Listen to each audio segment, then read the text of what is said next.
চন্দ্রমন্ত্রী। আকাশ নদী চলছে কেমন দেখতে পাঠান শান্তি।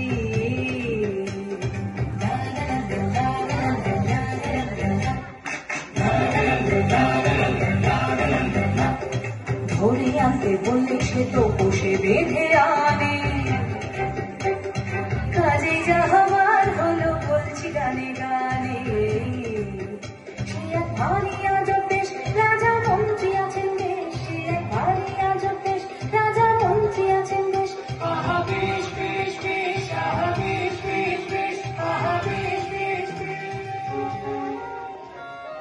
রাজা ও মন্ত্রী প্রাসাদের বাগানের মধ্যে হেঁটে যাচ্ছে। ওরে বাবারে, কি এটা পায়ে ফুটলো? কি হয়েছে মহারাজ, কি হয়েছে? দেখি দেখি কি ফুটেছে। মহারাজ, গোলাপ কাঁটা ফুটেছে, রক্ত বেরিয়ে গেছে। ইস, গোলাপের কাঁটা এখানে কি করে এলো? কেউ বাগান পরিষ্কার করেনি? তোমরা কিছু দেখো না কেন হে? আমার বাগানে কোনো কাঁটাওয়ালা ফুল থাকবে না, এই আমি বলে দিলাম। গোলাপের নামে আপনি প্রলাপ বকছেন মহারাজ। গোলাপের মতো এমন সুন্দর ফুল আর নেই মহারাজ। আমার কথার উপর কথা? তোমার দুদিনের বেতন কাটা। আমার রাজ্যে কোথাও গোলাপ বাগান থাকবে না। যথা আজ্ঞা মহারাজ। সবাই মিলে গোলাপ বাগান কেটে দিল।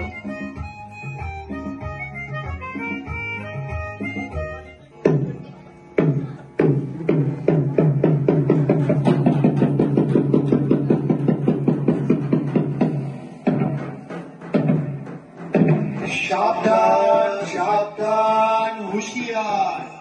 মহামহিম মহারাজা আসমুদ্র হিমাচলের একচ্ছত্র অধিপতি শ্রী শ্রী কবুচন্দ্র রায় বাহাদুর সপরিষদ রাজসভায় প্রবেশ করছে।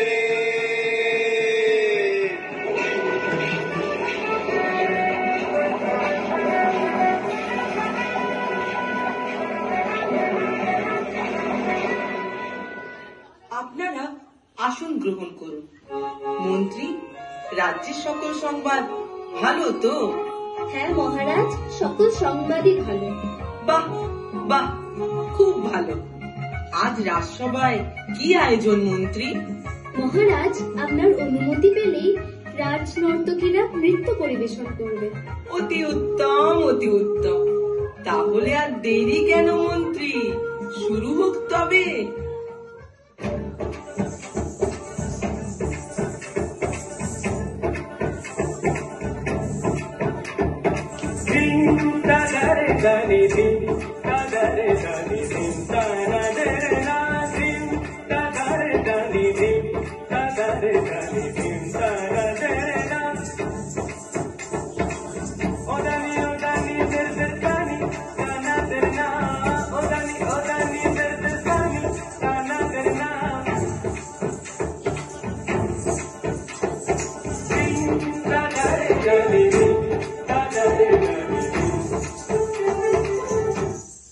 আর গোলাপও নেই, কাঁটাও নেই। এখন পায়ের কি খবর মহারাজ? বলি, সবই ঠিক আছে, কিন্তু পায়ে খুব ধুলো লাগে। যদি ধুলো দূর হতো তাহলে কি আনন্দ হতো। তাহলে কতই ভালো হতো, কি বলো মন্ত্রী? মহারাজ, পথ চলতে ধুলো তো থাকবেই। কিছু একটা করো, কাল থেকে আমার পায়ে যেন ধুলো না লাগে। যদি না পারো তাহলে কাল থেকে 1 মাসের বেতনের আশা ছাড়ো, কি বলো? সভার সকল সভাসদের সাথে রাজা ও মন্ত্রী বসে আছে। উপায় বার করুন, উপায় বার করুন। কাল থেকে মহারাজের পায়ে যেন আর ধুলো না লাগে। কি করে সম্ভব বলুন তো? ধুলো তো আমাদের পায়েও লাগে। চুপ, একদম চুপ। আমাদের পায়ে লাগে লাগুক, আমাদের পা তো আর রাজার পা নয়। একটা লোক রাখা হোক, যে কাপড় দিয়ে পা পরিষ্কার করতে করতে যাবে, তবে পায়ে ধুলো লাগবে না। আবার লোক নিয়োগ, আবার খরচা। বেতন আর দিতে পারবো না, কর্ম খালি নেই। আমার একটা প্রশ্ন আছে মহারাজ। আবার প্রশ্ন? কিসের? বলুন শুনি। যদি আপনার পায়ে ধুলো না লাগে তবে আমরা আপনার পায়ে ধুলো পাবো কিভাবে? কথাটা মন্দ বলনি পণ্ডিত। সে নয় তোমার জন্য এক মুঠো ধুলো তুলে রাখবো, বাকি ধুলো তো বিদায় করো। তোমরা বসে বসে বেতন নাও, কাজেই যদি না লাগো তোমাদের পুষে কি লাভ আমার? মহারাজ, চেষ্টার ছুটি করছি না, কিন্তু উপায়টা আসছে না মাথায়। বাহ, মাথা আছে কিন্তু উপায় নেই। ঠিক আছে, উপায় যখন নেই বেতনও নেই, তোমরা বরং আমার পায়ে ধুলো নিও। এখন যাও সবাই, যত অকর্মার দল। মন্ত্রী পাইচারি করছে, সকল সভাসদ বসে আছে। এই হলো আমাদের রাজ্যের প্রাচীন পুঁথি। দেখি কি লেখা আছে এর পাতায়। দেখতেই হবে পণ্ডিত মশাই, যাতে বেতন কাটা না যায়। কিন্তু মন্ত্রী মশাই, ধুলো মাটি যদি চলে যায় তবে রাজ্যে শস্য ফলবে কিভাবে? আমাকে জিজ্ঞাসা করছো কেন? আমি কি কৃষি মন্ত্রী? তুমি কৃষি মন্ত্রী। যত সব অকর্মার দল এসে জুটেছে আমাদের রাজ্যে। আমার মাথায় একটা উপায় এসেছে মন্ত্রী মশাই। যদি অনেক ছাটা আনানোর ব্যবস্থা করতে পারি তবে সব ধুলো ছাদ দিয়ে পরিষ্কার করা যাবে। দেখো, আমার ধুলো পরিষ্কার চাই, আর কিছু জানি না। সবাই ঝাঁটা দিয়ে ধুলো পরিষ্কার করতে লাগলো। সারা রাজ্যে ধুলো ভরে গেল।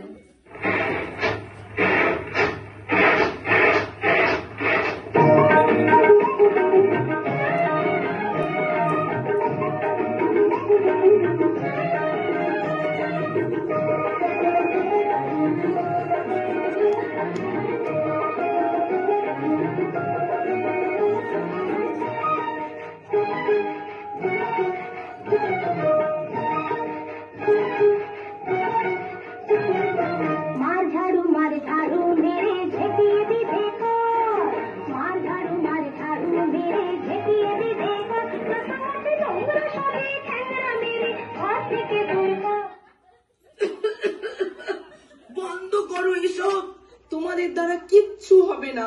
তোমাদের সকলের এই মাসের বেতন কাটা। তাহলে জল দিয়ে সব ধুলো ধুয়ে ফেলা হোক, তাহলে আর ধুলো থাকবে না।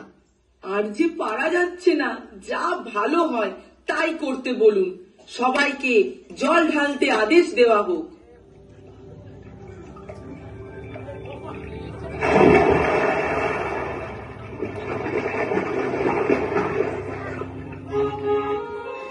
হায় হায়, এই যে ধুলো সরাতে কাদা সৃষ্টি হলো, পথ চলবে কি? সব যে আছড়ে পড়লো। মহারাজ, এই আমরা তাহলে গোটা রাজ্য মাদুর দিয়ে ঢেকে দিই মহারাজ। সর্বনাশ! এত মাদুর কোথায় পাবো বলো দেখি? মহারাজ, আর একটা উপায় আছে। ধুলোয় যদি পা না রাখেন তাহলে কেমন হয়? আপনি যদি ঘরে থাকেন বন্ধ। কথাটা বেশ নয় মন্দ, হয়তো রাজারও হবে পছন্দ। কি বুদ্ধি, কি বুদ্ধি! আমি যদি ঘরে বন্দি থাকি তাহলে কে রাজ্য চালাবে শুনি? আচ্ছা, গোটা রাজ্য যদি চামড়া দিয়ে মুড়ে ফেলি তাহলে কেমন হয় মহারাজ? চামড়া দিয়ে? এত চামড়া কোথা থেকে পাবো বলো দেখি? বেশ, তবে চর্মকারকে খবর দাও। সে যদি কোনো উপায় বার করতে পারে, বলো রাজার আদেশ। শোনো শোনো শোনো, রাজা মশাই ধরনী ভাঙার জন্য উপযুক্ত কাজ জানা চর্মকার খুঁজছেন। ভালো পারিশ্রমিক আছে, সত্বর যোগাযোগ করো। কিন্তু মহারাজ, একজন সামান্য চর্মকারকে দিয়ে এই মহা সমস্যার সমাধান হবে? মহাপণ্ডিতেরা যখন হিমশিম খাচ্ছে, সেখানে একজন চর্মকার কি পারবে উপায় বার করতে? থামুন আপনারা, এতদিন ধরে শুধু গাধা পুষেছি, কিছু তো উপায় মগজ থেকে বেরোলোই না। এখন চর্মকার এসে যদি কোনো উপায় বার করতে পারে তাতে মন্দ কি? শীঘ্রই তাকে রাজসভায় নিয়ে আসার ব্যবস্থা করা হোক। বলুন মহারাজ, কি জন্য আমারে তলব করেছেন? আমি কি কিছু অন্যায় করেছি? না না, সেসব কোনো ব্যাপার নয়। ধুলো দূর করার জন্য তো অনেক ব্যবস্থা নেওয়া হলো। অবশেষে মন্ত্রী মশাই পরামর্শ দিলেন গোটা রাজ্য চামড়া দিয়ে ঢেকে ফেলার জন্য। তোমার কি মনে হয়? মহারাজ, আমার কাছে আছে এক টুকরো চামড়া। তাতে কি করব আমরা? এক টুকরো চামড়া দিয়ে ঢাকা যাবে রাজ্য?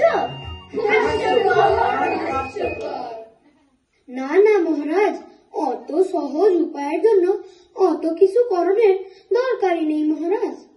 বটে, তবে শুনি সে কি উপায়? আপনি যদি আপনার শরৎ দুইখানি চামড়া দিয়ে ঢাইকা ফেলেন, তাহলে তো আর রাজ্য ঢাকার দরকারই পড়ে না মহারাজ। এত কি হবে সোজা? তোমায় শুলে চড়ানো হবে। থামুন থামুন থামুন সকলে। শোনো, তুমি নির্ভয় তোমার কাজ শুরু করো। চর্মকার তার কাজ শুরু করলো।